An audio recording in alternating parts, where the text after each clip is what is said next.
Hello friends, எல்லாம் எப்படி இருக்கீங்க? உங்கள் எல்லாத்துக்கும் ஒரு சூப்பரான வீடியோ. நம்மளோட ஒரு சப்ஸ்கிரைபர் கேட்டிருந்தாங்க, பாலில் வந்து எப்படி நிறைய ஆடை கலெக்ட் பண்ணுறது. ஸோ இது வந்து சம்டைம்ஸ் பாக்கெட் அந்த மில்க்லாம் வந்து ஆடை கம்மியாக தான் வரும். பட் அதுக்கும் பசும்பால், பாக்கெட் பால் எதாக இருந்தாலும் ஓகே, அதுக்கும் நம்ம ஆடை கொஞ்சமாவது கலெக்ட் பண்ண முடியும். ஸோ எப்படி ஆடை வந்து எடுக்கிறது, நிறைய எடுக்கிறது, எதுக்காக ஆடை எடுக்கிறோன்னா, இந்த மாதிரி ஒரு 10 to 15 டேஸ்க்கு மேலே ஆடை கொஞ்சம் கலெக்ட் பண்ணோன்னா அதுலேருந்து நம்ம வெண்ணெயாக்கி அதை நெய்யாகவும் செய்யலாம். ஸோ அந்த வீடியோ உங்களுக்கு வேணும்னா கேளுங்க, நான் கட்டாயம் போடுறேன். இப்போ எப்படி உங்களுக்கு ஆடை வந்து கலெக்ட் பண்ணுறது, நிறைய கலெக்ட் பண்ணுறதுங்கிறது ஒரு சின்ன டிப்ஸு நான் உங்களுக்கு சொல்கிறேன். ஸோ இந்த வீடியோ ஃபுல்லாக பாருங்கள். என்ன பண்ணணும்னா, கடையிலேருந்து இப்போ பால் வாங்கிட்டு வரோம்.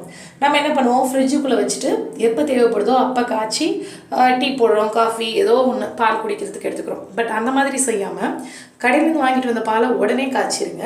காய்ச்சிட்டு கொஞ்சம் ஆறுனதுக்கப்புறம் ஃப்ரிட்ஜில் தூக்கி வச்சுருங்க.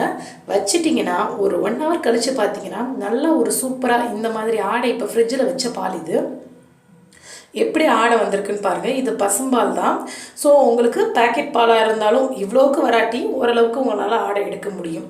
அதனால என்ன பண்ணணும்னா, பாலை வந்து ஃப்ரிட்ஜில் காய்ச்சிட்டு கொஞ்சம் நல்லா ஆறுனதுக்கப்புறம் ஃப்ரிட்ஜில் தூக்கி வச்சிட்டிங்கன்னா ஒரு 1 hour கழித்து எடுத்திங்கன்னா உங்களுக்கு நல்லா ஆடை வரும்.